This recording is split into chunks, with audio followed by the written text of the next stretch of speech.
Two are, one is called thinking connections, and making the connection between intuitive and rational thinking. And this woman, she was a Harvard brain surgeon, right? And her name is Jill Bolt Taylor. You know, she was living her life in the left side of her brain, which was tends to be very rational and focuses a lot on doing things and worrying a lot. And she had a stroke, which shut that down. So for quite a while, she had to operate from the right side of her brain, where you see things holistically, right? She also had experience of like deep peace in that place, right? So eventually she got the other through therapy. You know, she recovered the left side. So she talks about that when she gets too worked up with the left side of her brain, thinking too much, worrying too much, that she says, I shift right. You hear more and more people in different fields, not just in education, talk about approaching things holistically and taking the broadest possible view of things so that you don't leave anything out in trying to solve a problem, right? So the last one is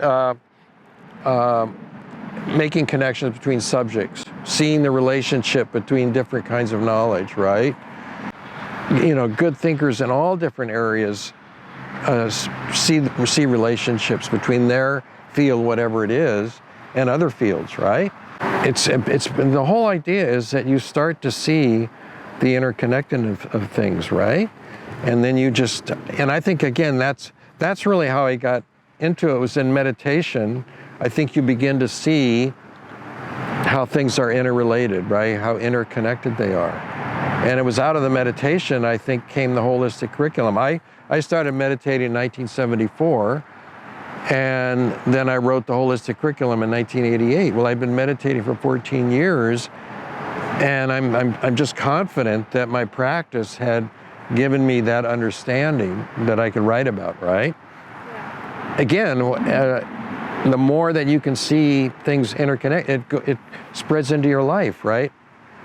Yeah, and that's, you know, I've just finished this memoir about my life, but it's showing that, again, a holistic educator, like their life is related to their work. So that's what I was trying to show in my memoir, right? The old phrase, just be yourself, don't try to, and again, I think with media, people, when you go online to Facebook or anything, there's a tendency to want to present yourself in a certain way, right? And just to try to avoid that as much as possible, be natural. Of course, we have, you know, this idea of multiple selves that, to some extent, that's true. But I believe that there is, you know, a certain authentic self that we have, that we feel most comfortable with, and people who know us closely know that part of ourselves, and to work from that place, right? And and as much as possible to experience the best things in life, which I think are joy and love, right? Like, holistic education ultimately, I think, is about love.